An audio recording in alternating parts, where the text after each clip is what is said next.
Welcome. This is the DNX Show. We're here every Thursday, 10 a.m. Pacific, 1 p.m. Eastern. We go for 90 minutes. That's our running time. That's official broadcast language. We talk about domain investing, try to give some tips. I'm one of the hosts. My name's Todd Ryan. We have a pro, this guy. Domain Pro is his handle on X, and he is a domain pro. Josh Reason, he's my co-host. He'll be joining us shortly. He's in traffic. And long story short is we talk about domain investing each week. I look forward to having an open conversation. That means everybody can join in the conversation and participate that way, or just ask questions or make comments. Anyway, I have a friend on stage today, Paul Singh. Right now we were talking about some things that were going on with the .in extension. And Paul, so we had a call yesterday. It was an Internet Commerce Association. We call it a social call. And that is where, if you're a member of this organization, Internet Commerce, you can, now we're going to do it every quarter, but have a call, social call, but a policy call. And of course, there's the annual meetup, and we'll talk more about that. But anyway, if you're interested in joining this organization, go to internetcommerce.org and you can find out more about it, or you can just email KAM, that's KAMILA, Camila at internetcommerce.org, and just say, use my name. I don't know, it's not you're going to get you a discount. Maybe you'll get like a button or something.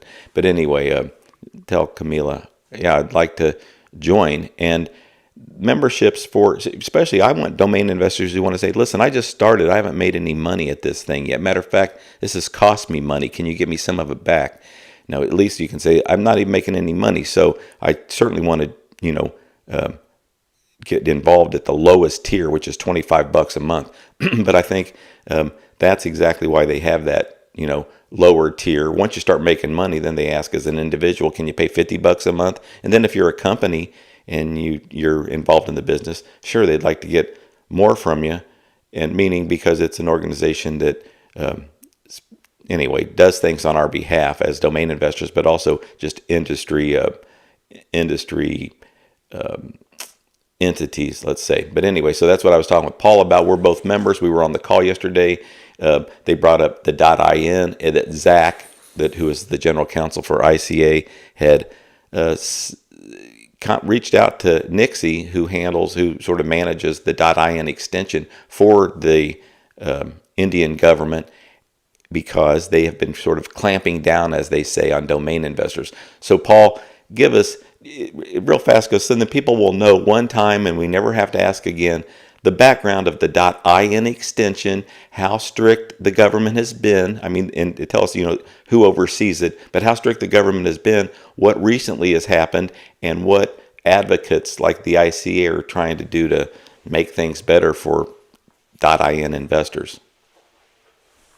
Yeah, so the .in was, first released in February 16th, 2005, and it's the same rules are still in place, where it's anyone is allowed to register an unlimited amount of domains. I think that's like Rule 3.2. Your audio's a little low. Yeah, I think that's Rule 3.2 in Nixie, that anyone, there's no limitation to how many domains anyone can register, and there's no nexus required. So that's still in place right now. That hasn't changed. But what Nixie has been doing over the years is they've tried to put in some draconian policies. And so that's basically the conversation you and I were having earlier. Is I'm glad to be part of ICA, because if it weren't for Zach putting out that well thought out rebuttal to them, who knows where this, how far they would have taken those policies. So that's one of the reasons I was saying is I'm glad I'm part of ICA, so that in case you have any questions, you have direct access to lawyers in our field, in the domain field. So yeah, so I mean, so right now it's fine. I mean, you can register domain names. They have some weird things that they're still doing there, where they'll just put a strict blanket ban across certain letters. For example, fin, fin for finance. So if you have any domain that has fin, let's say you have finalbattle.com, it's a game, but it has the three letters in there, fin, and they assume it has to do with finance, and so they'll just put a blanket ban on it. A ban in the sense that they will restrict you from trading it and so forth. And then what you have to do, it's the onus is on you to reach out to them and tell them that, hey, this is nothing to do with finance. I have doing something on my own, and then they'll unblock it and let you go ahead and do what you want. But it never has to come to that point. It's basically you're guilty until proven innocent. That's the route that they've taken.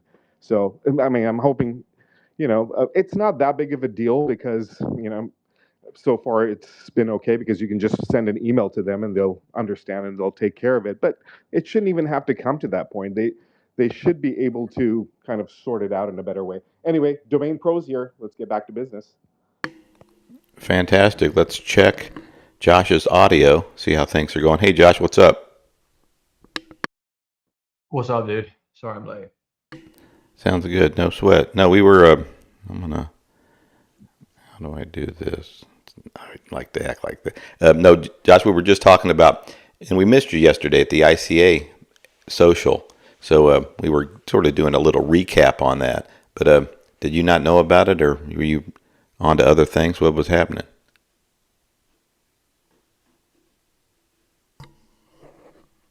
Yeah, hello? Oh, sorry, my bad. I was talking into a muted mic.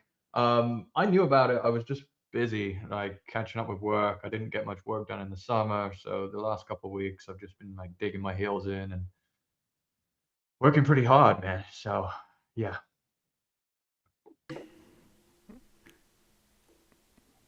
I'm here. I was looking.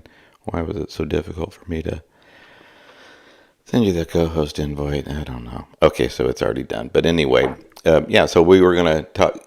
I think Paul, he made a good point, and that is, there's a small contingent of people that have .in names. I think Drew Rosner has some too, and he's a big supporter of ICA, but I think Paul makes a good point that, hey, listen, he didn't expect, Zach sends a lot of letters, maybe, really tries to advocate on many issues. So it's almost, I know it's very personal to Paul and to a few other heavy .in investors to know they're recognized, their investments recognized, and have a little bit of support. And how far does it go? Well, I asked Zach yesterday about one issue about UDRPs, about reverse domain name hijacking, because sometimes I have conversations with Chad and he's like, how come it doesn't have any teeth to it? The RDNH, they need to be penalized, and and it's like the truth. So they have these rulings where someone abuses the system and tries to steal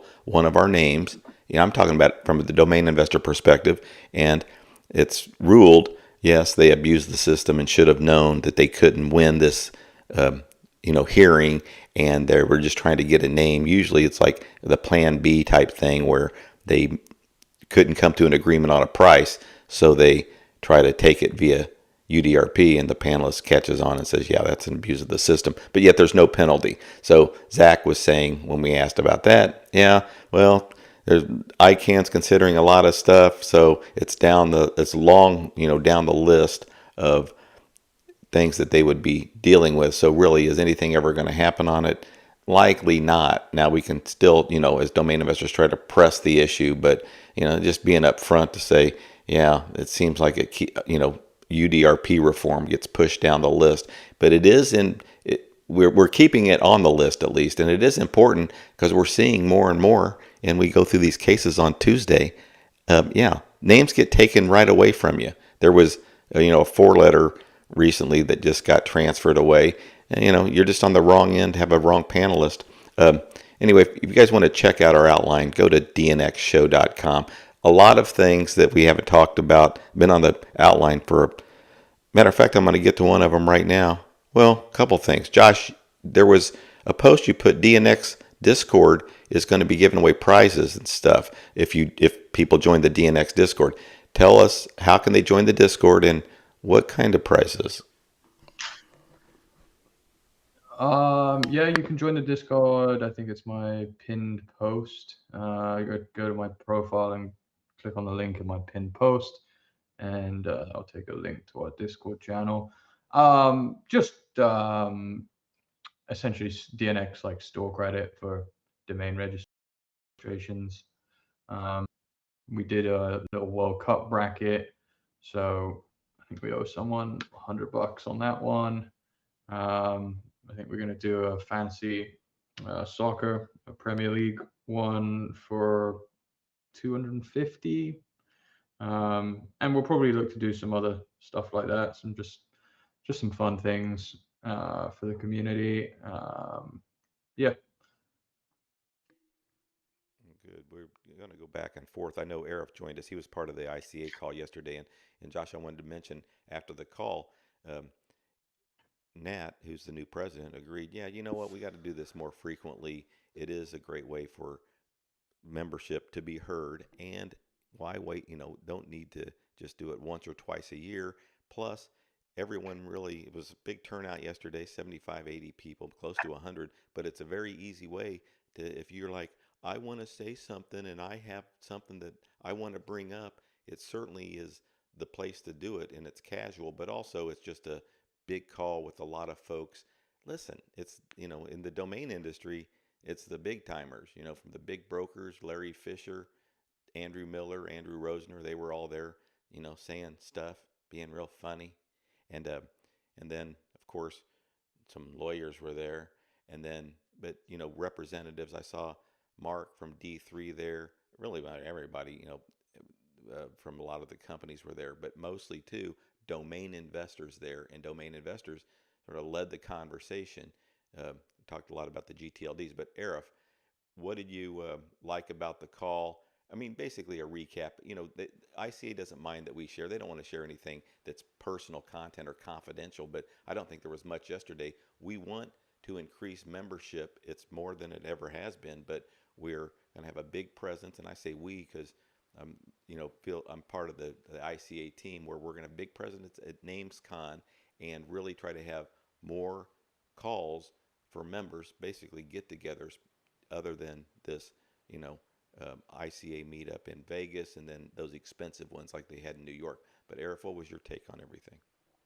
I think it's great. I like those calls. So you just connect with people who are doing the same thing as you, and you're hearing different perspectives. And I think the people who are part of the ICA, it's they take the business a little bit more seriously than the average person, right? Because it's their business, and so you get some insider information, nothing too secret, but it's good to have that perspective from people who don't necessarily hang out in these rooms, because like Drew Rosner's there, like people like that, people like, oh, okay, you still hear them on with Josh and them on the Sherpas, and so there's still that there, but just be able to ask questions and other people. I think it was good. I you knew I wasn't going to let the meeting end without me bringing up the point that I brought up in person in January 2024 and January 2025, that we need to have these policy calls, right, where people can say, okay, well, what's the scope of the ICA? Where do you want to see it going? Again, like I'm very clear in that.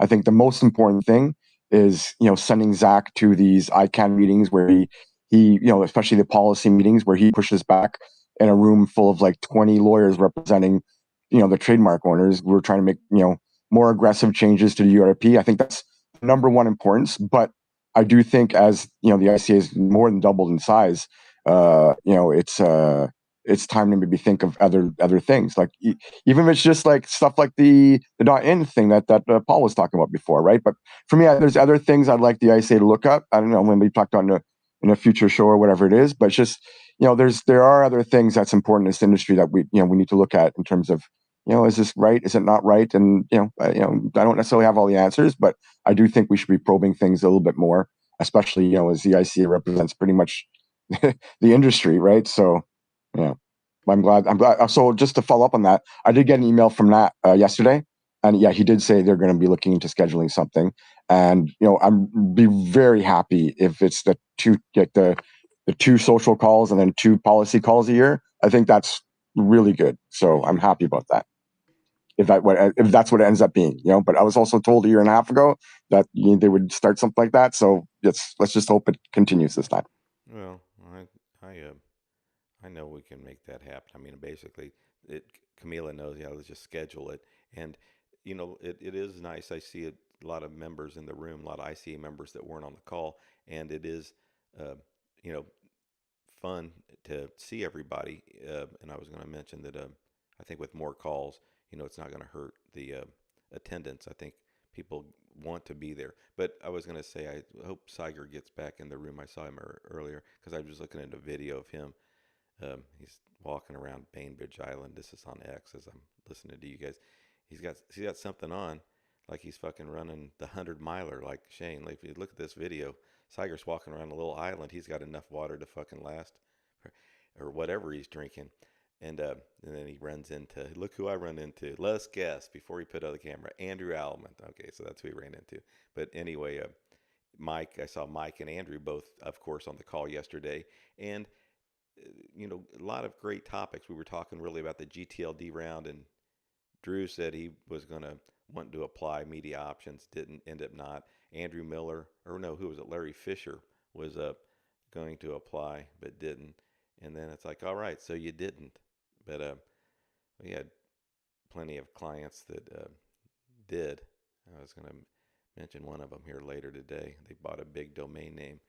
We watched them buy it. Anyway, Josh, there was, I got a pretty cool outline today. Some advice from Josh was one of the things on there, because you put, generally you want to avoid domains that are easy to invest in and double down on domains that are hard to invest in. And then there were competing thoughts. There were other people who felt like no, and some people like me were like, I don't understand either way. And what's easy to invest in, what is difficult to invest in. But explain that, Josh. What do you mean by avoid domains that are easy to invest in?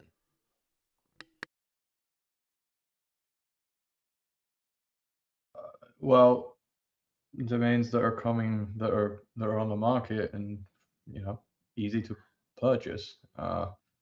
3letter.coms that are not good combos are easy to invest in. Like if I want to go out and buy a 3letter.com in 5 minutes for 20 grand, I can. There are loads of them out there because they don't sell at retail because there's a lot of bad combinations. But if I want to go out there and spend 50 grand on a really good one, it would take me some hunting. It would take me some time. It wouldn't be easy. I may not even be able to find one. Those are the kind of names that you want to buy. And the ones that I could buy right this second are probably not as desirable. Okay, so I'm sort of clear. I wanted to give the folks one tip today. I don't know if that's going to be the tip. Still figure it out. Okay, what's a name that's, you said buy names. What's a name that's difficult to invest in? I don't know, like rainbow.com, right? Or some, that I think Braden bought that one somewhat recently, or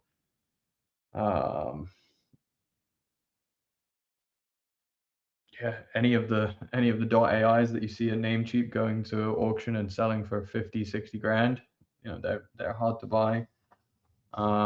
Yeah, I mean, like names that are hard to buy, they go for higher prices because they're hard to buy. It's a simple kind of like supply and demand type situation. When there's loads of supply and nobody wants it, it's cheap. And when there's not very much supply and everybody wants it, it's expensive. And my post that you're referencing was in relation to Jack from DN.com, and the Chinese love 3letter.coms. They just kind of like trade them around, and I wouldn't say that they're the best at finding retail inspired domain names. So him saying that he advises his clients to purchase 3letter.coms is, and then in the examples there was like 3 pretty bad 3letter.coms. I mean, it's cool. Like they're not going to dive in value, but his point was that they're easy to invest in, so I advise my clients to do it. And I think that that's probably not a good reason to advise your clients to buy something if it's easy to invest in. Okay, so that does make sense, and I agree with you. People don't want to talk about some of these names. It could sell. We know, it could sell for a big price. It hasn't for the last 25 years in some of these random three-letter, and we won't even get into all the, hundreds of thousands of random four-letter, because you hold these things likely forever. 80%, 90% of the time, some of them you hold forever. They're never going to sell to an end user, and domain investors can't take the word never, uh, because there is that chance. And we know as domain investors, that's why we got involved in this. There is a chance you can hit the parlay.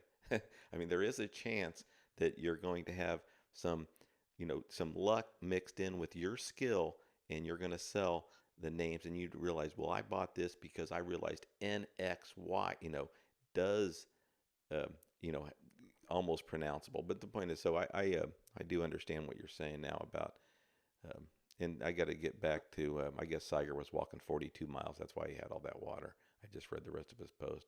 Don't come back in here and go, yeah, you can't walk 42 miles without drinking water.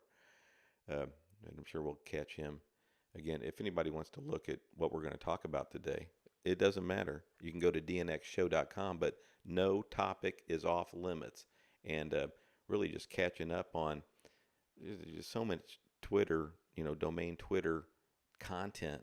I can't wait. But Josh, since we were talking about, 3Ls, the .coms, but these 3L.AIs, you were out there buying some. You said you bought like 30 of them. I mean, basically, I'm just your post. And how's that going? What are you looking for with these 3L.AIs? Like what type of letters and what type of price range? I know you set up to 1,000, but how's it going and why? Why are you doing this? Same reason I did it last year. Just that.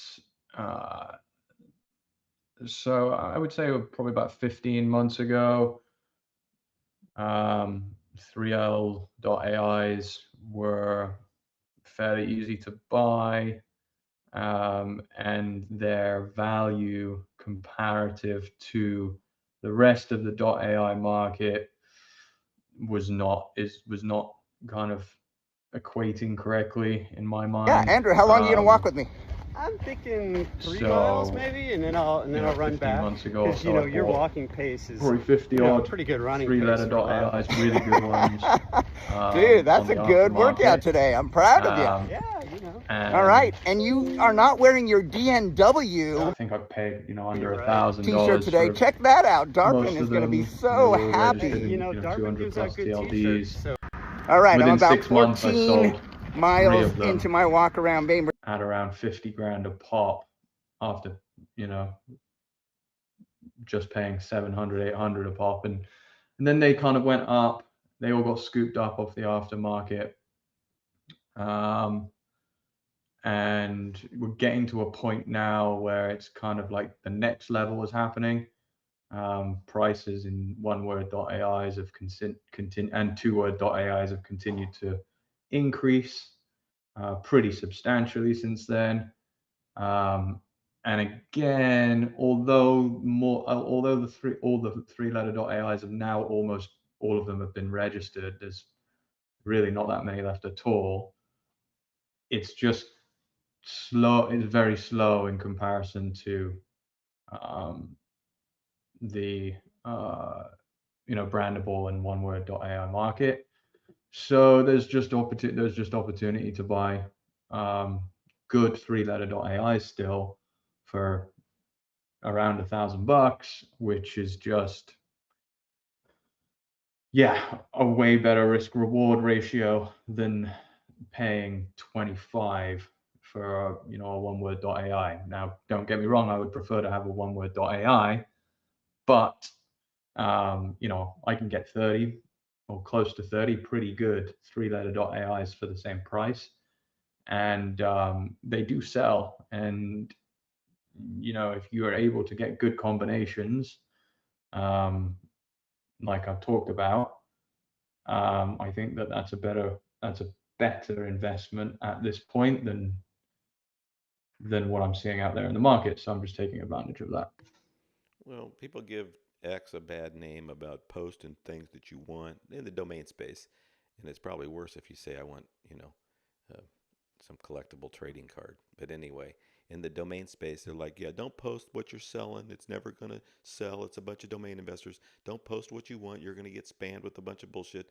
But how's it turned out for you? Have you got some good names by posting here on X? I'm sure some outside of X, but I saw a lot of the crap that people get, but at least they're putting in front of you. And a lot of them were three-letter .AIs, so they weren't far off from what you wanted. But did you have success, people reaching out to you here on X from that post? Yeah, I had a few people reach out. Yeah. Most of what I bought was bulk from one investor, but I bought 3 names that came from that X post, I think. And there's people different, situations, different positions in their domain investing. Some people are like, you know what, I paid this much for it. I'll take half what I got. I need money. I'm broke. Everything's expensive.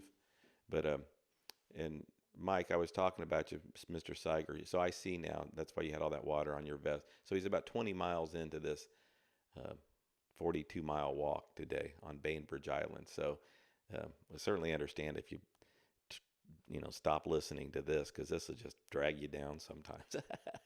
I'd listen to Donna Summer, Bad Girls, or something like that, get you moving. But anyway, thanks for joining us, Mike. We know you're walking around, so anytime if you want to say something too, obviously, I may come on up. But we saw that video, and that you ran into Andrew. And Andrew, everybody's getting in shape up there. The weather looks good, but look forward to. It was nice seeing both of you yesterday. We talked about the ICA call, but to get to more things on our outline.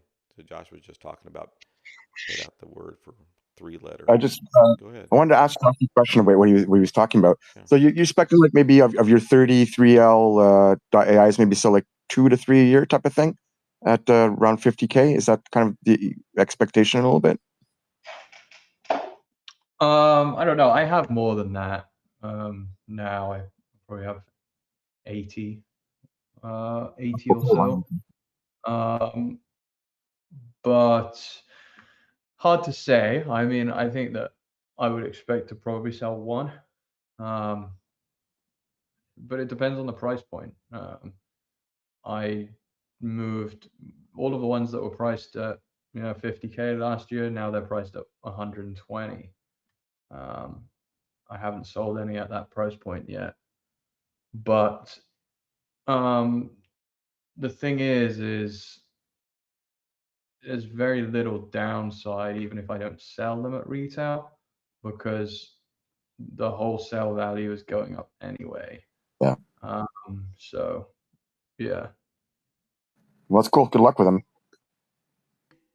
Yeah. I think you did a good play there. Pitch Josh on my single one that I have. Hey Mike, so thanks for joining us. 69 degrees up there, pretty beautiful day in Bainbridge. No rain in the forecast, but where are you at? 20 miles in? What's up?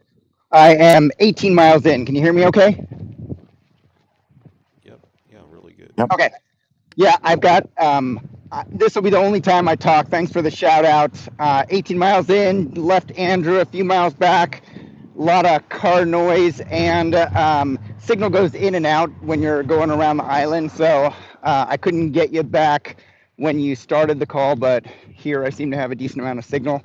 And yeah, I like your, Josh, I like your 3-letter .ai bet. I think that's a smart move. Josh, what do you Thanks, think? Mike.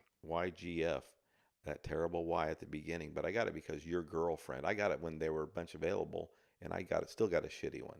That's how silly I was. Well, I don't know. I had it for a couple different, but YGF. How much do you pay for that? 200, 500, 999? I wouldn't buy it. I wouldn't pay. I Okay, wouldn't that's do. good. Well, I still think you and your family are good looking. A bunch of good looking group of people. Fucking people, get out of my face. Yes. you ask a question, I shall give No, you the and I honest like it, answer. Josh.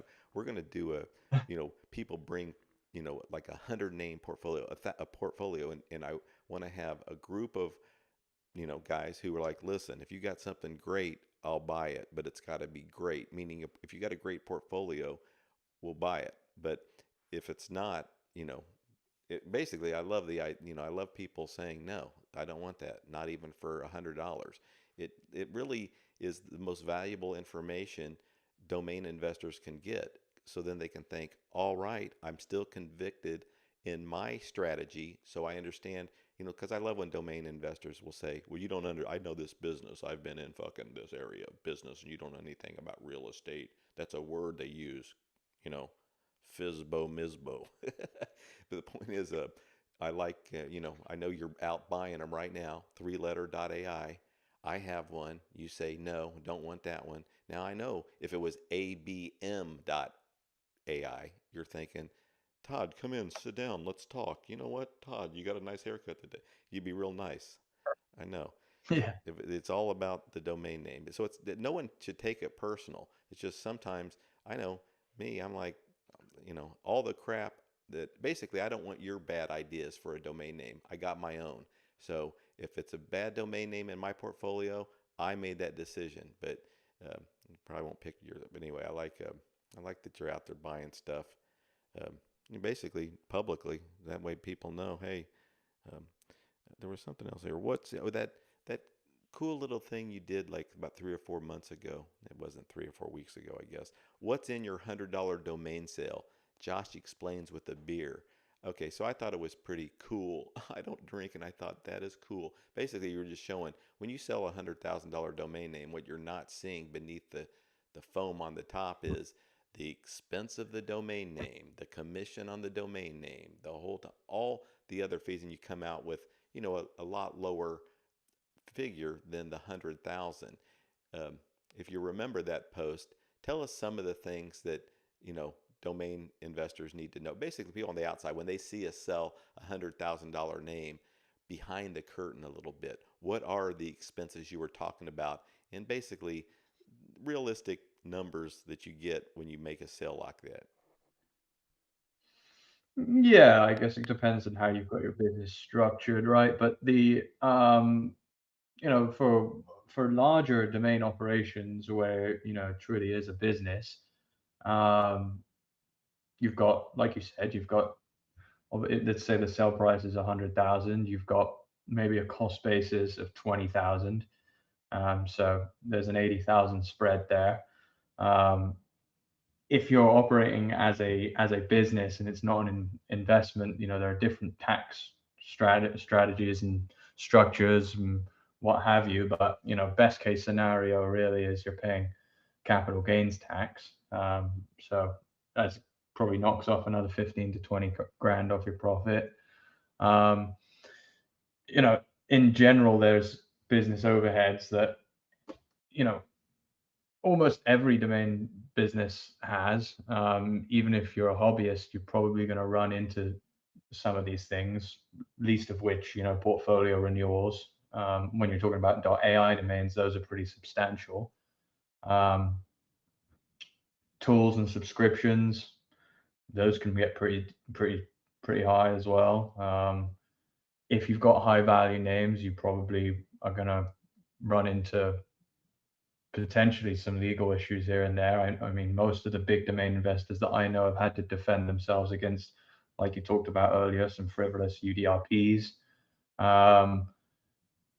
Yeah, and then like the time spent on your portfolio, whether it be acquiring the domain name or not, you typically, these things don't find their way into your possession without some serious work in a lot of cases.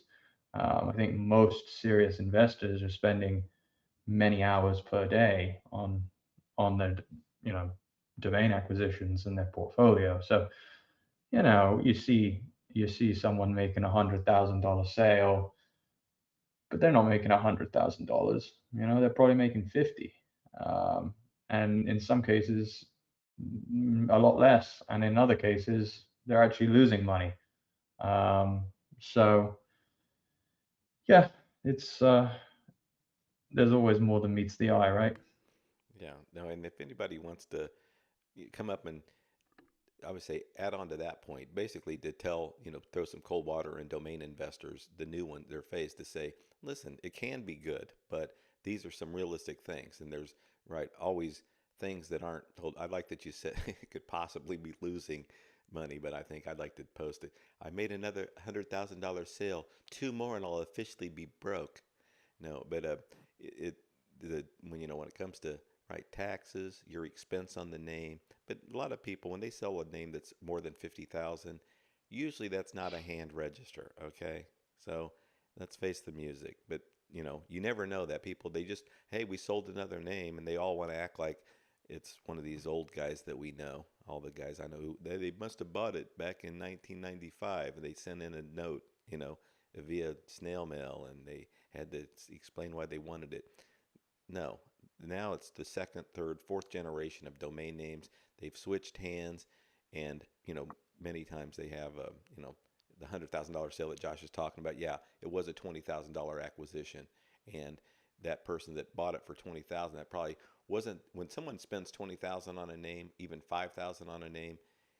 It usually tells you that that's not the only one. They don't, I know you're not like just somebody who only hand registers names and then you bought one for 5,000 and that's it.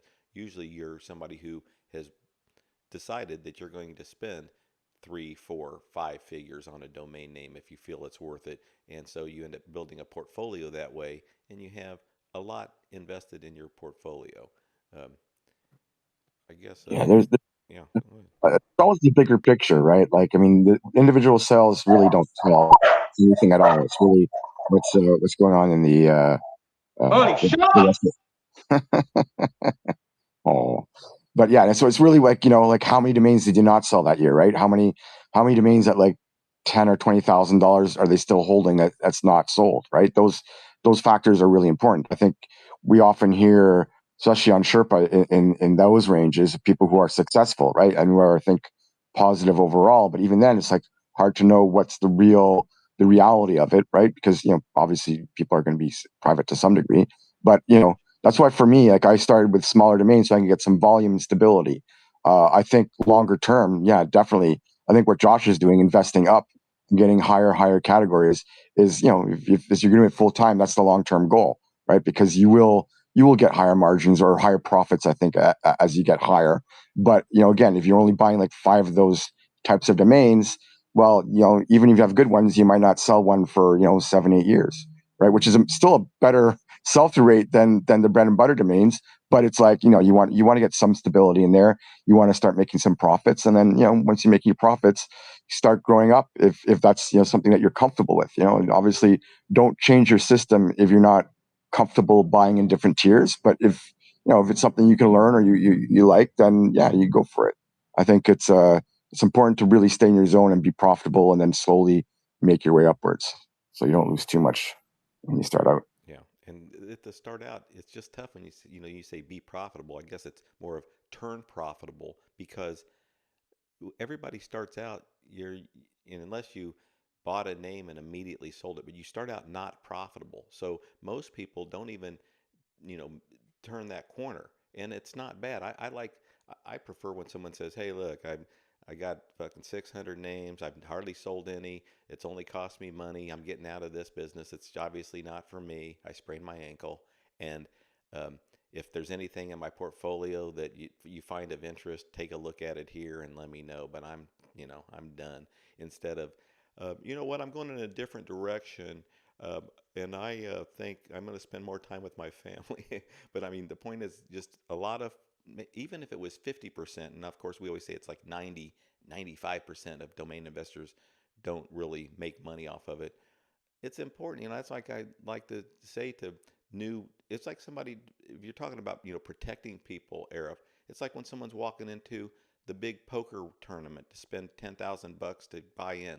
All right, you're probably not going to cash in, right? It's no big deal. But I mean, if it's for, so, and I don't like to tell people it's your money, do what you want with it. But as domain investors, I just try to balance out. That's why I'm really not bearish at all. I'm still buying shit, and I'm going to be a domain investor till the end of time, even when I'm making money off of other areas of the domain industry. Are you kidding? I'm always going to have names. I'm negotiating, two four-figure and one five-figure deal right now. Can I close something? I mean, if it was, anyway, trying to close a deal right now.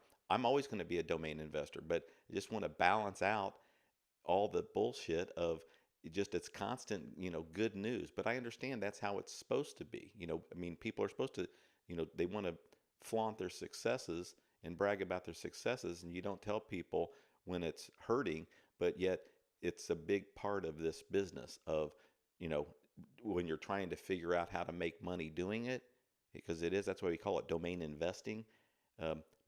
Many people, never really get a handle on it. Some people are not going to be successful day traders, okay? But there's some people that do it, and there's some people who are successful handicappers in sports. Speaking of sports, Josh, there was a guy who got busted for doing cocaine in tennis. I know the guy. He was a big dick to the other guy, right? Who had the positive drug test a couple years back, and now he has to come forward with it. And I saw your comment. So you don't like this guy, right? This guy who just got busted with the cocaine in his system. Tell me about it. No, I don't like him. I think a lot of people do like him because he's kind of like everyone, people like a bad boy type character. Um, but yeah, he's really always has been and always will be just annoying, and he thinks he's like God's gift to tennis, but disrespectful of some of the all-time greats like Nadal, um, and yeah, honestly, just like a waste of time. There's no point in talking about him.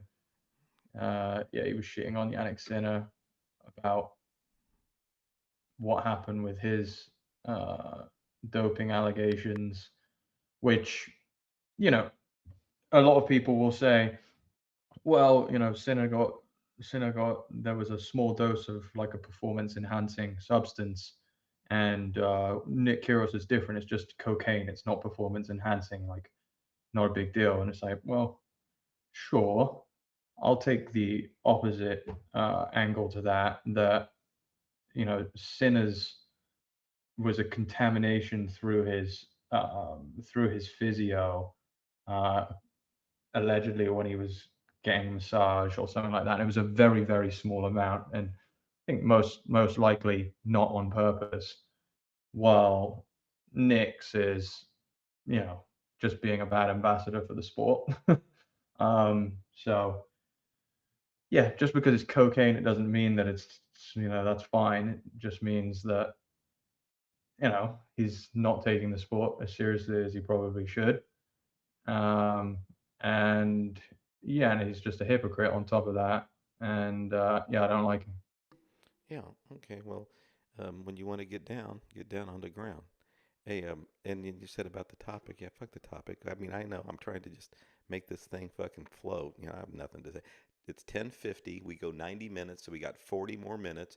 We hope um, anybody. We want how we do it. We want to just hear from you, morons. Hey, speaking of morons, and I didn't mean to say that ish, but I was going to bring up about your your and I saw that you left, and now that you're back, I'm thrilled. You can't see the smile, ear to fucking ear. Is You had a pretty cool pop-up show. I was listening to the replay because I saw it on your timeline. It came up on mine. Wasn't tracking you down. But yeah, it was pretty cool because you were talking with Matt over at Unstoppable, and you directly said, "Hey, yeah, a lot of people are asking what direction are you headed," and Matt didn't shy away. He was basically like, "We're an AI company." He did say, they're still building these tools for or for domainers, for people that own domain names, but he didn't shy away from saying, "No, we're really, it was my lead. We're going really in a different, not really different direction." But it mentioned one thing that they were, I guess, domains are like it's a domains are something that people need when they're building a business, but his focus is helping people build, and then domains are down the ladder a little bit of what they'll need. But that was the gist. I don't think I listened to the whole call. I'm going to listen to it, the end of it, because it was interesting for once. I mean, it was interesting. Ish, thanks for joining. Tell us about that conversation you had with Matt and the direction of that company. Yeah, GM everyone. Well, I mean, a lot of people know that I was an advisor for UD, and even after being an advisor, I consider Matt a friend. I like to sort of like brainstorm with him, and he'll. So I remember having a conversation with him a few months ago, saying, Wix just purchased Base 44, and I was telling him this is the future of. If I had a registrar, this is the direction I would go. And he obviously resisted that. Oh, we love what we're doing. And then he came back and he goes, "You were right. I talked to a few other people. We're going to go in the AI direction." And they kind of like made a sharp left with it to a point where I'm kind of like confused. But, he made it very clear that that was where they saw opportunity as a registrar, was being the registrar with that AI identity. And ironically, I saw today Base 44, which was purchased by Wix, is doing $200 million ARR. So, he's a business guy. I don't think he gets to 200 million ARR doing $5 Fridays. You guys are a very hard group to please. And, but at the same time, he still said that there's still a registrar. And I think that's the moat. When you're a registrar that has AI tools, that's to me, that's a forward thinking approach. And he doubled down on his stand on Web3, which he felt was didn't hit the threshold that they expected. And so I don't think they're necessarily abandoning what they're doing. They're just adding a more important layer to it, which gives them bigger distribution and a higher ceiling. So I think it's a good move. Yeah, I took it as though it's like Versal. So they're not a registrar, but they are a licensed registrar. They're an approved registrar. There's a lot of companies like that. Cloudflare, they're a registrar, but when we think of registrars, we don't, Cloudflare's, you think of them doing other things first. And I think that's how I took what Matt was like, hey, we're going to be this type of company, and we're going to have, being a registrar is another uh, tool in our toolbox, or really a big thing. Since they were known in our community as a registrar, they were known really first Web 3, then Web 2, and now AI. Okay, well, for those who are interested, some people will never know the history. Some people will know it and not, maybe not appreciate it. And some people will know it and appreciate it, knowing, all right, so they do have background in those areas. And this is where they're going to be in a couple years from now, 5 years from now, who knows? But I think, the background will be beneficial to them to have experience in the areas that they have experience in. So don't mind that at all. And I did appreciate Matt just saying, yeah, like, no, like he wouldn't. No, we're not really just going to be a domain registrar. So how that affects, or I don't know, some domain investors, domain owners like having their names at some of those other companies I said, and those are clients of mine. Anyway, I love Cloudflare. I love them, and I love Ramp, who just bought Router.com. Um, well, before we get to some of those things, because these tech companies are like, listen, we love you, domain people, I guess. We're like, they're not even sure domain investors.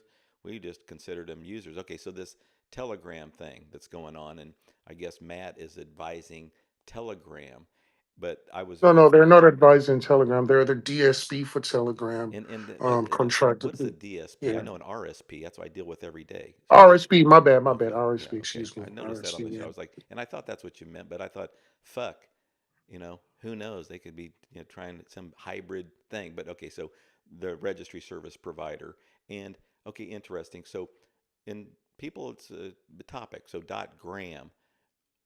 Let's talk about that. Do you think basically if they had a .x, would all of us on here want our, depending on what the fee is too, but I mean, Telegram acts like, okay, all of our users, all their usernames now can be a .gram, and all right, if it's free, so go ahead and give it to me, but are you going to charge me for it? And then are people going to be like, All right. Well, so it's really just um, I guess it wouldn't be bad an annual subscription at 20, 25 bucks. Well, What do you I think? mean, the thing is, first of all, Telegram hasn't been granted .gram. They just announced that they applied for it, and LFG.link also applied for it. And I'm pretty sure there are other people that might potentially apply for .gram. It's a great extension. But what Telegram said that was fascinating was they envision where people could prompt. They first of all they have a billion monthly active users. Everyone knows what Telegram is, right? 1 out of 8 people on Earth is on that platform, and it's bigger than X. They already had a naming service, .ton, on Web3 that did very well. They have Fragment.com where people were buying and selling handles. So, it's just a natural fit for them. However, what I liked about Telegram, and this is what I'm mostly bullish about, is not just the existing community, but the fact that they stated, the founder stated that you'll be able to prompt and build a website. So to me, that's kind of like how a GCLD should play it out. You have to also add a tool, maybe preferably leverage an AI that gives people some sort of output, whether it's a link in bio page or whatever they want to build. So I'm excited to see how it shapes up because it'll be the first social media platform where you can own or have custody of your handle without violating their TOS Well, potentially, right? I think, yeah, but I think I don't know if you consider Blue Sky social media because they don't have the same size or scope, No, right? it's not. I We're think not. Telegram No, no, no. Blue Sky is not no social media. Well, I've never heard of Blue Sky. yeah, yeah, Blue Sky, isn't it it was the alternative to Twitter for a while, and people still use it, but Oh yeah, yeah. I never had an account. yeah, I think I tried once, but you It was can the use. liberal one that came out and died or something. I remember that. Yeah, but I don't know if it's Well, died it or not, wasn't but liberal, but anyway, I'm just trying to say Facebook. you can use your domain. You can use a domain to as your handle, Sure. right? And it authenticates it. So yeah, Would you want but a dot same. Facebook? Go ahead, Eric. But I mean, would anybody want a dot Facebook or dot Instagram? I mean, so I mean, Instagram could go for gram for all we know. But my point is, okay, we know what companies could use it for. But so, would you want your handle dot Facebook? I think well for the gram for Telegram, I think it'll be a very small percentage of people who would get it, but a very small percentage of a billion people is still a really large number and certainly a viable business or thing to do for them. I think it's a great idea. But ultimately, I'd love to see it so that it doesn't have to be a gram. It could be any domain that you could use, type of thing. But obviously they're going to stick to gram if they're going to be in that business. But yeah, I think they'll do well with it if it's for that purpose, just by the simple volume that they have as customers.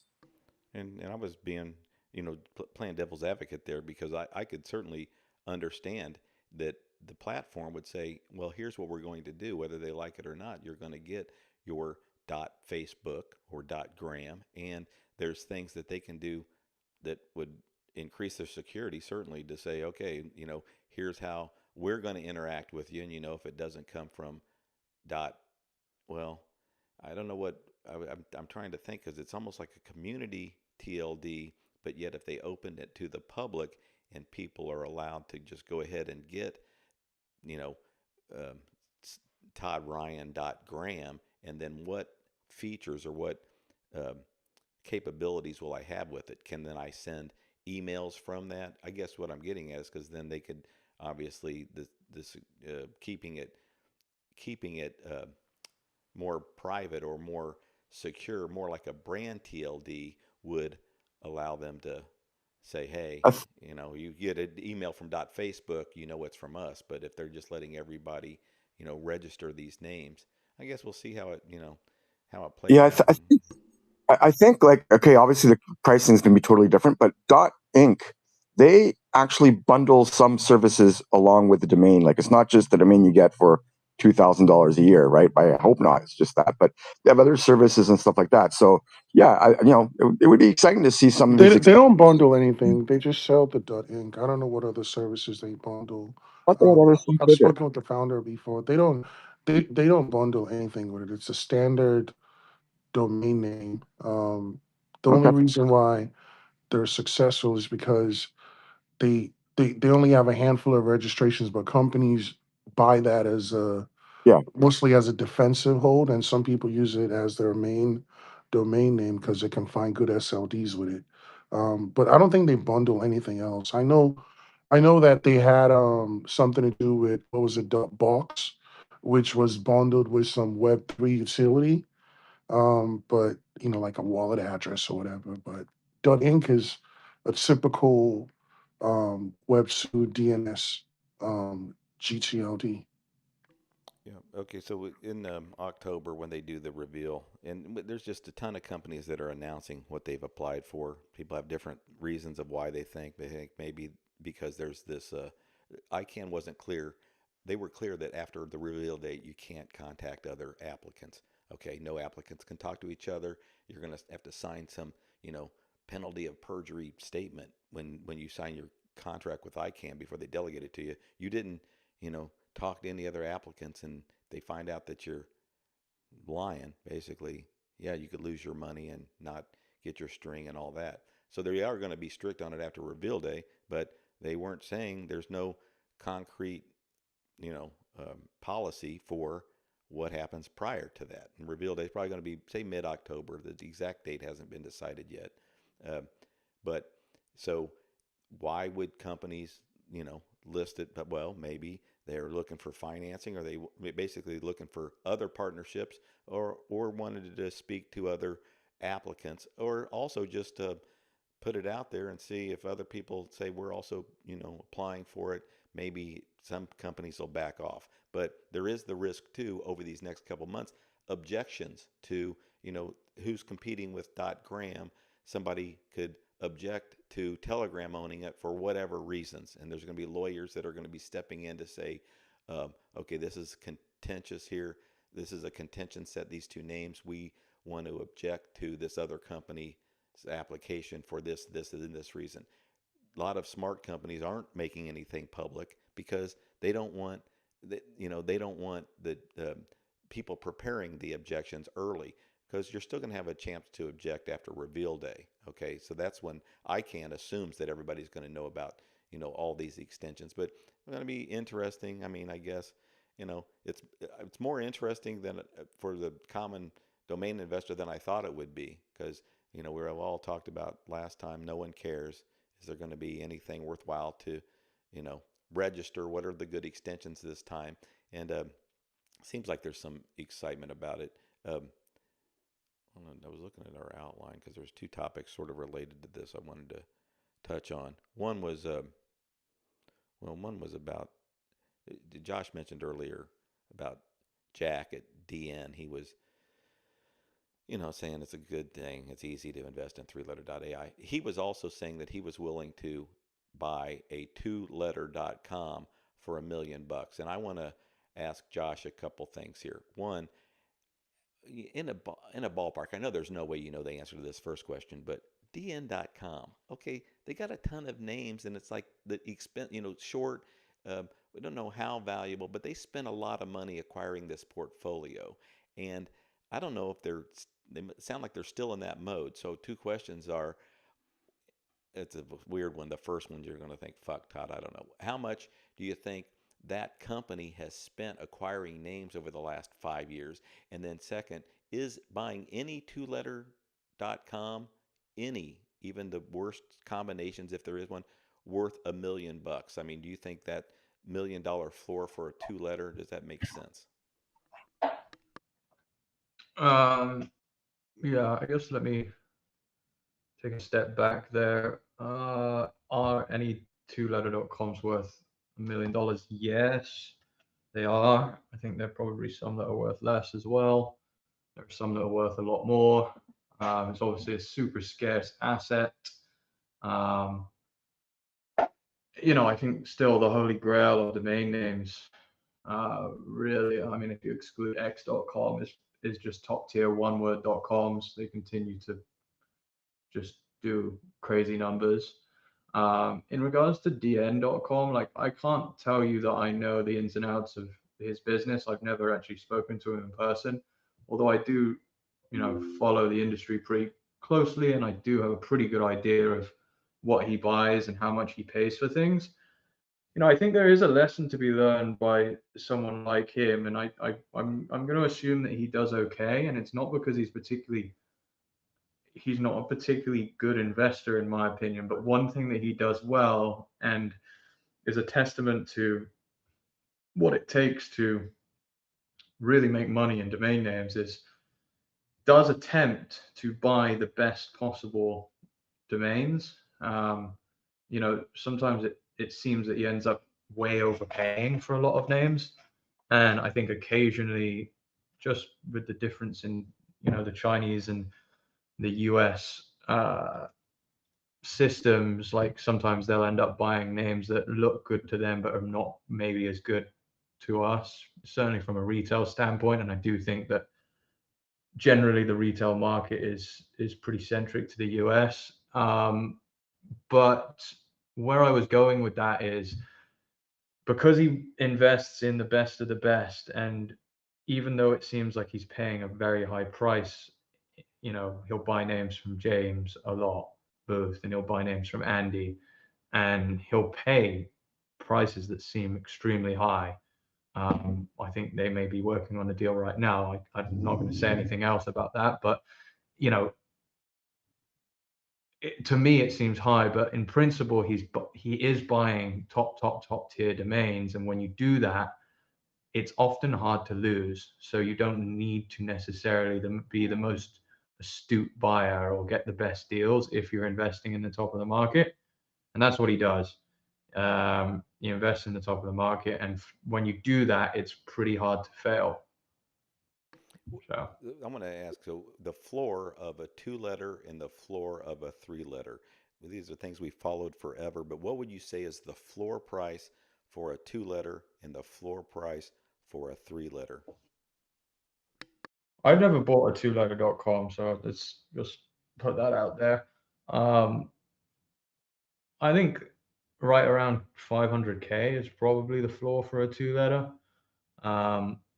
At least it was the last time that I was in check with that. But I don't think it's very, I think most of the time, if you want to get anything decent, you're going to be right around that kind of $1 million mark. But yeah, I think there was a little period where you could have got a few. You could have got one or two. I remember seeing one for like 450 a couple of years ago. But yeah, I mean, there's so few that come to the market. I think the floor prices on those can change pretty quickly. Yeah. Speaking of James, I put out a post when I was poking fun at him. He was like aggressively soliciting Gary Tan from Y Combinator. He was like, "Oh, the last chance for you to get Y.ai," and I just thought that was funny, a bit desperate. Like that name should sell itself if they want it. There's no need to say last chance to Gary Tan. If anything, it looks tacky and desperate, but he's a good guy. I have one thing that I'm not sure if we talked about already, but I found. Did we talk about last year that last week? Did we talk about the escrow.com report saying that .ai essentially beat .com's best ever? Yeah, I brought it up when Drew came on stage, and What did he say? He said that he was wrong about .ai, and he's very bullish on it. Yeah, well, I know that they've Media Option. I think I just saw him in here a second ago. I know that Media Options have done quite a few .ai deals this year, so I'm not surprised that he said that. Well, what's your take on that escrow report, Josh? Just it was. I don't. I just not. I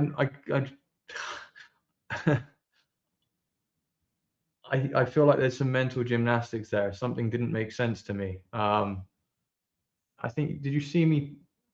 I can't remember exactly what the numbers had to be, but 20. The $27.7 million jump is equivalent to 23 times the highest publicly reported .ai sale at 1.2 million. So, I mean, we're saying that there were like maybe like 2 or 3 $5 to $10 million sales. I haven't heard about those, but maybe there was. That's pretty crazy. Yeah. I don't know. So you said that Drew's actually in. Can you invite him and see if he can touch on it real quick? Because I'd be curious to know what he thinks about that escrow report, because to me it just doesn't. I just can't see a world where .ai did better than .com's best ever quarter. That's what it said, right? Could also be like the biggest players in .ai are using escrow, right? Whereas a lot of the other players in .com may be spread out where they No, do the escrow. that's not really the case. I actually argued the opposite for that. I think that loads of .ai transactions get done on other platforms, while I think the highest .com transactions typically go through escrow, whether it be Mark Monitor or Media Options. I actually think it's the opposite. Yeah, that's big then. If that's the case, that's yeah. I can't remember what. I mean, I looked at the report too, and I just thought it was obviously limited, and um, I can't read. Now I've even forgot about it, other than the big announcement that AIpasses.com. But yeah, I don't know. .ai average domain price hit 535K this quarter, up 260%, and now higher than .com's own record of 529,000. I mean, clearly that's limited to escrow.com's deal flow. And, it could be misleading data, but they should, I don't know, maybe provide more transparency, or maybe They have no reason. They have no reason. They have no reason to to lie. make it up for sure. They have I almost think that they may have made like a mistake or something. That's honestly how it feels. Has there even been a public seven-figure .ai sale? Like public? I know there's been some. Yeah, there was one bot.com for 1.2 million, and I know that there have been You a just said lot more than .com. that. It's .ai. Oh, sorry, yeah, bot.ai for 1.2 million, and I know that this last like 4 or 5 months there have been at least 3 that I know of, but that's still like we're talking like not even close. That doesn't even close to get us there. There needs to be some absolute monsters. Well, they are happening. We just don't know about them, and I think it's a very clear signal that there's a shift happening. Yeah. You get rid of those NDAs. So, Eric, are you going to Yeah, I invest mean, in more .ai games? I don't think it's been talked about enough how insane this is. Like, it means that .ai is doing, I mean, magnitudes better than anyone is possibly aware. But I'm not sure if that's true. Well, when you listen to people talking and people posting whatever it is, that's the impression I get too. But again, yeah, what was it? Yeah, those numbers are bonkers. Those numbers are just huge. Didn't they go through? I don't know. It was a recent report, but they did one in the last few months on Sherpa with the guys from escrow, I think it was, and they were going through some of the numbers. I know, like the way they present the data, sometimes they try to make it a little prettier and whatever it is, but like I don't think it's to the point where it's like try to mislead or anything like that. It's just I don't know. It's those are big numbers. Yeah, well, there was I mean, I feel like it was this time last year that escrow.com did that Sherpa with Media Options, where they were all essentially saying that .ai is like a blip on the radar. So Do people even use like escrow for domains for sales over like 5 million, or is it all just like lawyers and really more the next level up? I mean, I almost never use escrow unless Loomis comes and wants to do a deal, or Media Options when it comes to deal. Like, I don't set up escrow transactions for myself ever, and I don't think most people I don't think do. Yeah, I've done a handful. I had a recent sell. Yeah, I had a recent sell with domain agents, and that was set up through escrow. But yeah, it's pretty rare. Yeah, Loomis, I've done a couple this year with them. Grit, I've done a couple with them through escrow. So like the main brokers still are using escrow. But you know, most people just send a 5% GoDaddy or spaceship checkout link if they're doing a direct deal with someone. It's just 10 times easier. You know, it's certainly a small percentage of. There's a lot of options. I mean, you guys got to check out anybody listening to replay or here in the room. If you're doing a transaction and you're like, hey, we need lawyers in between the transaction to oversee it, or we want to use escrow.com, check out domainescrow.com. We have a service through JJN Solutions, but I bring it up because, sure, I will help folks. Basically what Josh said, sometimes there's better options. You guys can do a transaction amongst each other. You don't need lawyers involved with legal agreements. If it's a big transaction, you don't know the other party, or like Josh mentioned, there's some brokers who are like, we absolutely want to use an escrow service, for this transaction. Basically, you have a ton of options. Every lawyer in the space does it. Okay, some of them just don't announce it, but all the lawyers that you know in the domain space, if you need help with the transaction, they're going to help you, and they're going to provide really basically that, some type of domain transfer or escrow service, or depending on what each party wants. Basically, if you want it, you can get it. And then I realize I'm realizing a lot of all the different options out there, and I think it's fucking fantastic. I mean, as a domain investor, I'm like, listen, this isn't for you. You don't need full on escrow if you guys know each other and you're willing to handle this transaction. But still, the 5% fee, we do things a lot less. Anyway, you can check out our fee calculator, domainescrow.com. I'm proud of it Yeah. because we're not going anywhere, and it's really just using such a great domain name to have our service over at Jeff's law firm to compete with the other law firms and escrow.com. So really saying, hey, listen, we can compete with everybody on price and give you that, say, attorney oversight that some transactions, Hey, require. hey, Todd, Yeah. will domain escrow allow people to pay with crypto?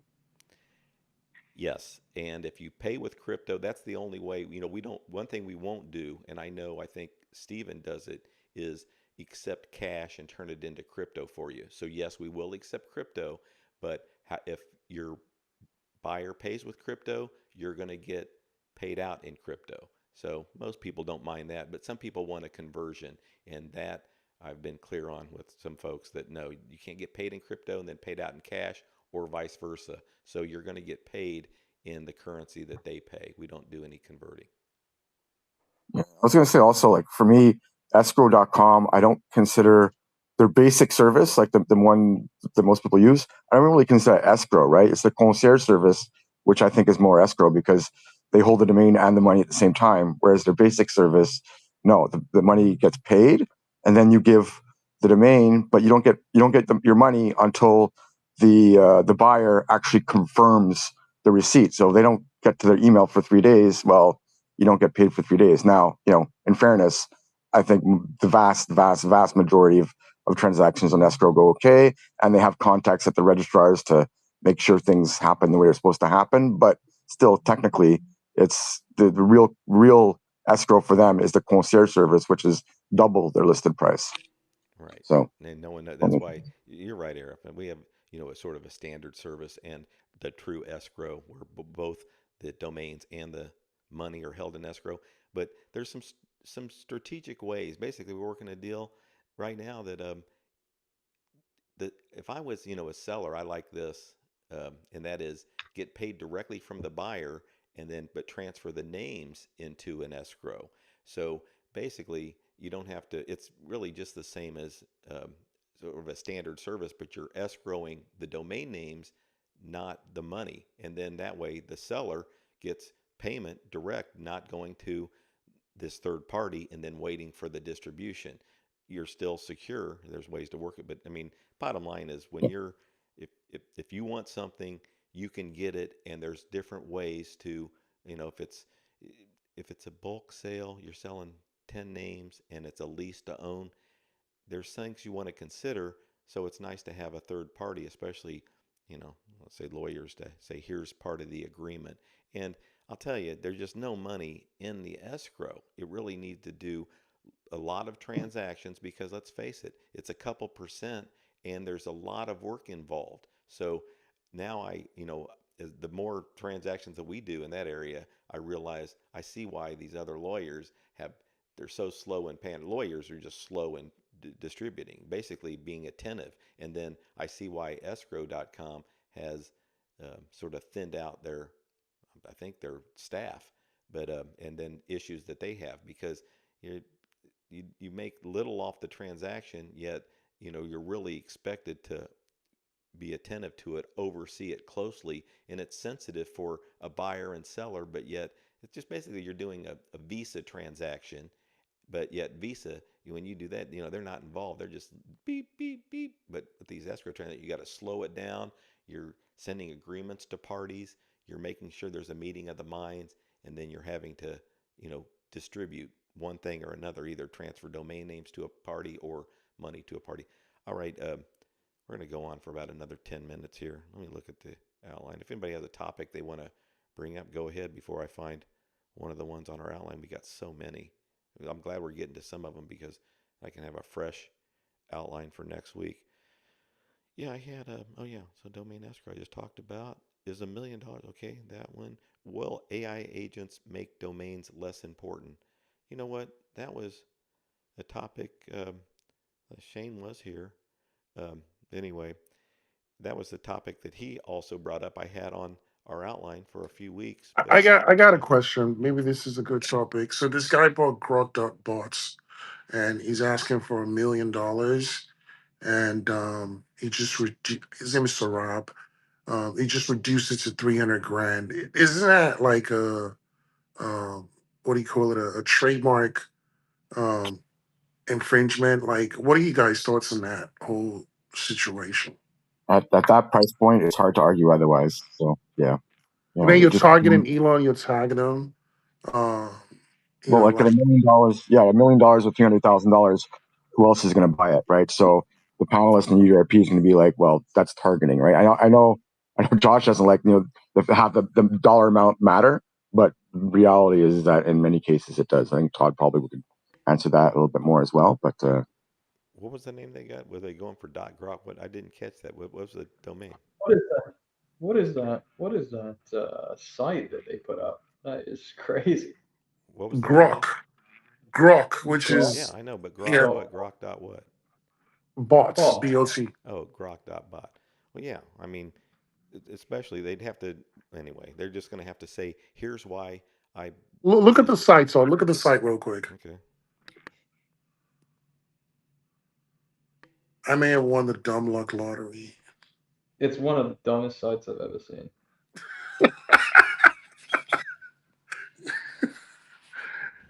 I would say it's creative.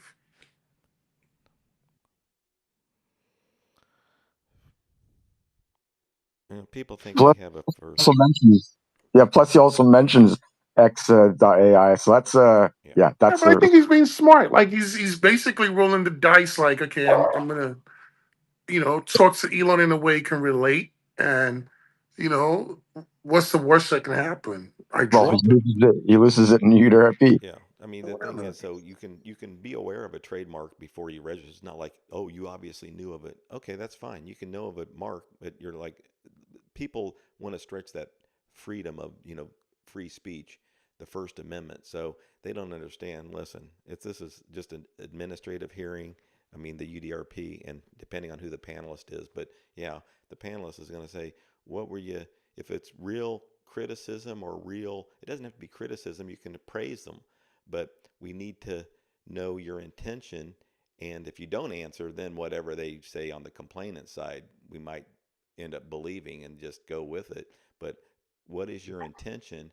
And tell us all about your interactions. Basically, in the case like this, you most likely step on your own uh, tongue or foot or whatever you want to say. Where, yeah, why did you get it? Did you get it for some legitimate reason, or were you hoping that you could sell it? But such, like we were talking about on the law show this past week, this is a fanciful, word, grok. It's made up, you know, it is short and pronounceable.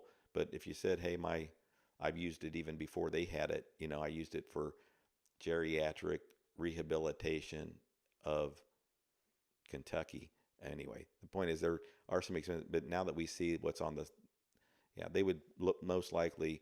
It's like I would say, have a very weak rebuttal to a UDRP. But why people do this?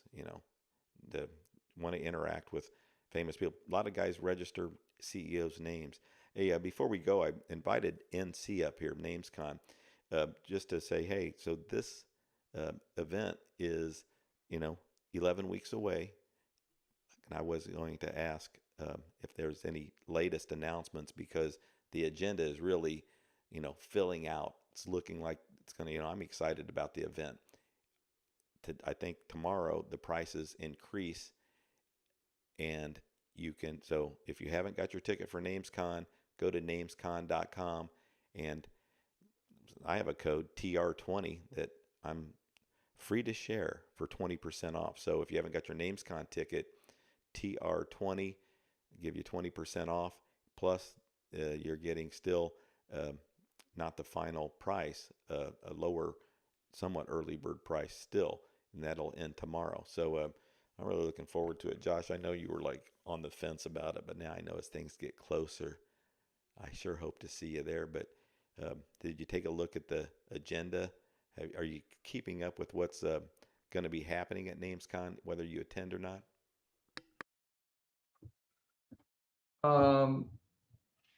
I haven't been paying much attention. I've been pretty busy, to be honest.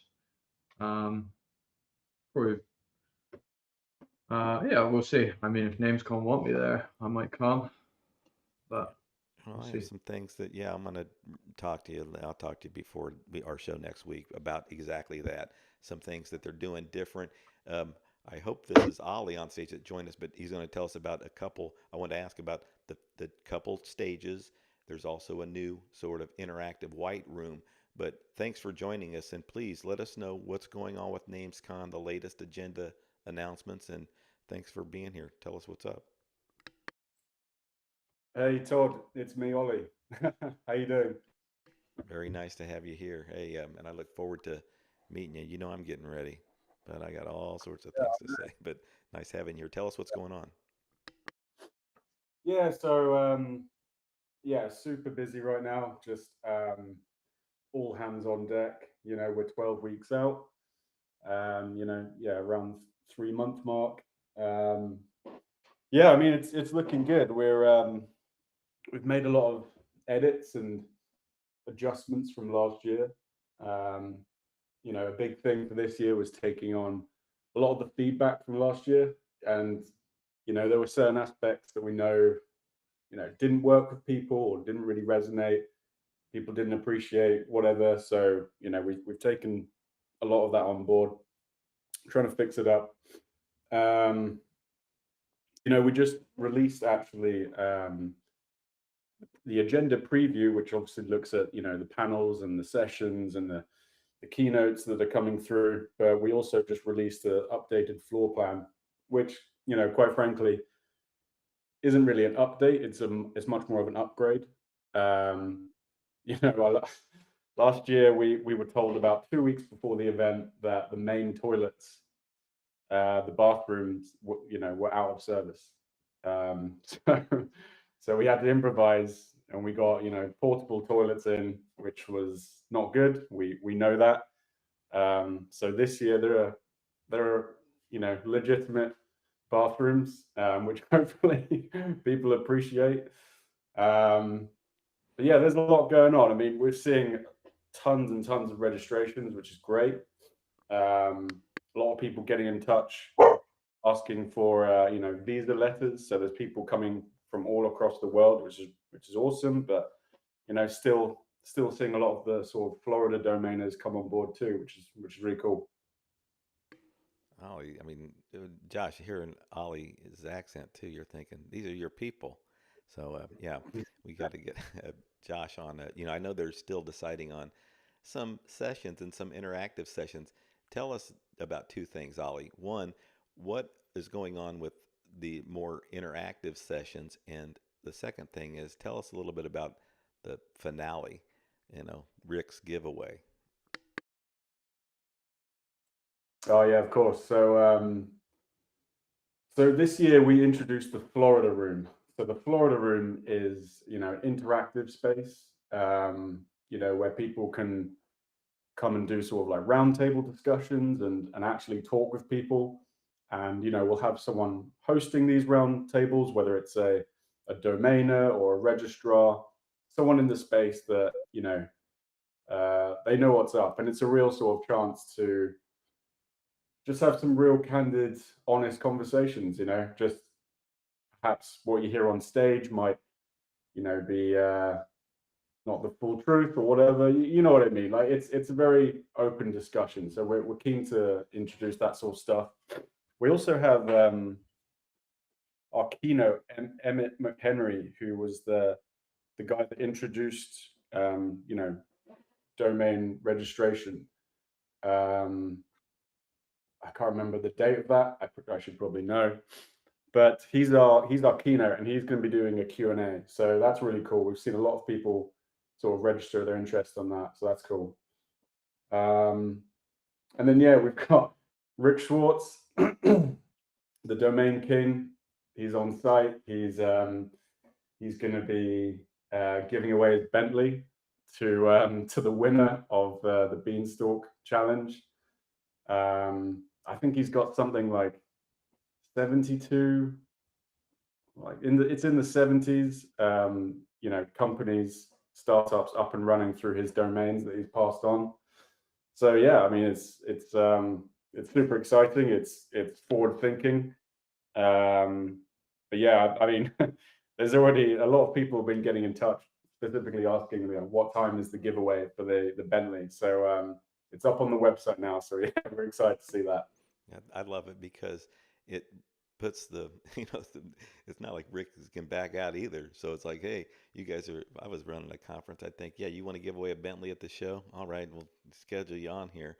It can't hurt us. Plus, Rick's got his back to the wall now. It's like, hey, we got to give away those motherfucking keys, boy. Anyway, I can't What a wait. nice touch right off for Rick, huh? Yeah, and he's getting it all, the oil changed. The least he can do, make sure the battery starts so it doesn't look silly when I um, yeah. But I look forward to showcasing. Although I, am a builder in the Beanstalk Challenge, we're going to showcase at least a half dozen, maybe 5 or 6 of the builders. There's, as Ollie mentioned, about 70 that are participating. So we'll mention all of those. I'm going to do a session with Rick called the Road to the Beanstalk Challenge, and then that's going to showcase the builders, and we're going to mention all of them, even though we can only really dive into the background of a few. And then Ron Jackson is going to get on stage with Rick, and they have their really the panel of the judges who are going to decide on and I who wins the Bentley.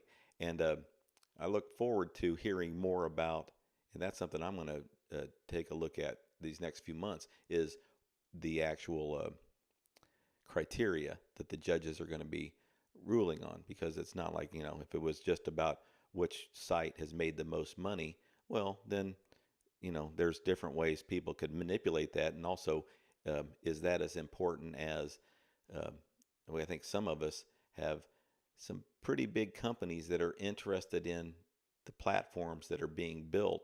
And if you have a big company that's um, courting you, wanting, saying, yeah, if you can meet, anyway, do some of these things, we're willing to enter into a partnership with you. The point is, it's really some of these build outs have enormous potential. So it's going to be interesting how the judges decide which is the best built uh, beanstalk, challenger, entrepreneur uh, so far, because this is only just stage one. He's giving away the Bentley, and then he's going to give away a brand new Corvette next year, and then after that, I think in 6 months, then he's going to give away another sports car, then a $1 million condo. It's all sorts of stuff. But anyway, but thanks, Ollie, for being here. So when do prices increase? Is there a price increase tomorrow? So we want people to buy tickets at this lower price point. When is the next increase? Yeah, so price increase is tomorrow, 21st of August, Friday, 21st of August, 11:45 p.m. Eastern time. So if you do want to save some money, if you do want to get on board, that's the time to book. We'd love to have you on board. We're very excited for this year. We've, like I said at the beginning, taken on so much feedback from last year and really trying to make this, the best NamesCon that we can. But we're seeing lots of the usual suspects get on board, which is great. So, we feel very supported and backed. We're seeing a lot of the sponsors very keen. So, yeah, we're really excited. So, yeah, if you do want to join us, tomorrow is the day to book and save some money. Even more so if you talk to Todd. So I'll let Todd do the talking from there. Yeah, and I was going to say, you have one of the, I guess, taglines this year will be, this year we have toilet paper. The fuck was going on? I'm glad. So I had something come up, couldn't make it last year. But yeah, so no one's off limits when I do Todd Ryan's State of the Industry. We know, Ollie knows, it's a roast, and I'll be roasting the event. I'm going to have to, I can't wait to meet Ollie in person. We've spoken several times, but that'll give me some good material right there. I can, I like to know the backgrounds. But anyway, so all the vendors there, it's going to be a great event. But the vendors, there's a lot of new speakers, but, organizations, and of course, I'm thinking of all the people that I can't wait to talk about, especially the lawyers and some of the registrars and anyway, and especially the domain investors, the personalities that are going to be there. We got two domain kings going to be there. Rick Schwartz, of course, and then Mike Mann. He says he's the domain king, but I'm really looking forward to this event. And of course, I look forward to just going to a South Florida meetup at NamesCon because there's so many great domain investors there. And I look forward to seeing Howard Feldman, and of course, my partner, Chad Fokening, but Eddie Sixto is right there. I mean, there's going to be so many folks. Anyway, I'm really looking forward to it. So we're going to be promoting NamesCon. I know I am because I want people to, make sure they're at my session, the two that I'm doing, and to try to squeeze in something else. I'd like to with Josh. So somehow we'll make something happen because, without Josh there, what kind of event would it be? Well, probably a pretty good time, frankly. But hey, all right. So we're going to shut it down for today. As Ollie mentioned, go to namescon.com if you want to get a ticket before prices increase. And you know what? You can get an additional 20% off by using the code TR20. I really do hope to see you there also. So until next week, we're going to be here on the DNX Show. We do this every Thursday at 10 a.m. Pacific, 1 p.m. Eastern. My name's Todd Ryan. My co-host is Josh Reason. We'll see you next week. Until then, take care of yourself.